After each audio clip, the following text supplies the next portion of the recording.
पारशी तालुक्याचे तालुकाध्यक्ष आहेत शांताराम जाधव यांची 2 चाकी व 4 चाकी गाडी ही जाळण्यामध्ये आली आणि ही गाडी जाळली आणि याची पार्श्वभूमी पण आपल्याला माहिती आहे की जो एक व्हिडिओ व्हायरल झाला होता महिन्याभराखाली, त्या व्हिडिओशी संबंधित जी काही पोलिसी शिबिकाळ केली आहे कुठल्या व्यक्तीने त्या व्हिडिओ संबंधित हे आमच्या सर्वांचा आम्हाला ठामपणे मी सांगू शकतो आम्ही पदाधिकारी की राजकीय गुंडागर्दी बार्शीमध्ये जी सुरू आहे ते कुठेतरी थांबली पाहिजे आणि आज त्यांच्या घरापर्यंत जर गुंड पोचत असतील आणि गाड्या जाळत असतील तरी खूप चुकीची गोष्ट आहे आणि याच्याच संदर्भात जे कोण गुन्हेगार असतील आरोपी असतील त्यांना तात्काळ पोलिसांनी अटक करावी ही आमच्या पूर्णपणे सर्वांच्या वतीने आम्ही मागणी साहेबांपाशी आग्रह करतोय।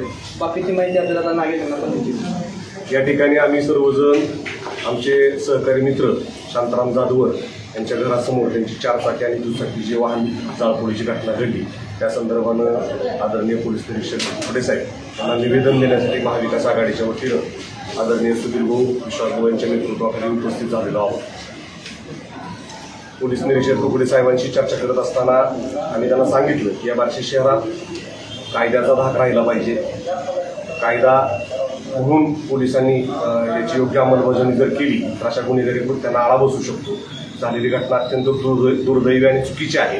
त्या घटनेची पार्श्वभूमी सगळ्यांना माहीत आहे। त्याच्या पार्श्वभूमीवर यापुढच्या काळात अशी कुठलीही घटना घडता कामा नये याची काळजी पोलिसांनी घेणं गरजेचं आहे। त्यांनी या ठिकाणी बार्शी शहरात बंद असलेले कॅमेरे याचाही विषय फडे साहेबांनी सांगितला।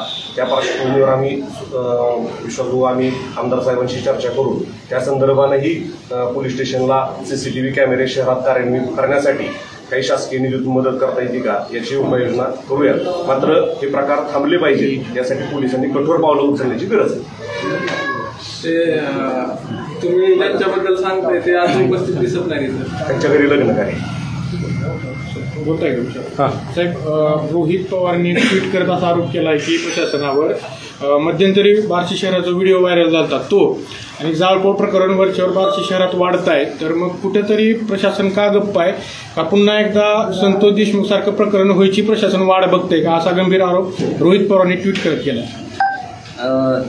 जळीत प्रकरण नोंद आहे, त्याचा तपास चालू आहे। तपास ज्यावेळेस पूर्ण होईल किंवा त्या निष्पन्न होईल ते कळवलं जाईल। सध्या त्याच्यावरून काय बोलू शकत नाही।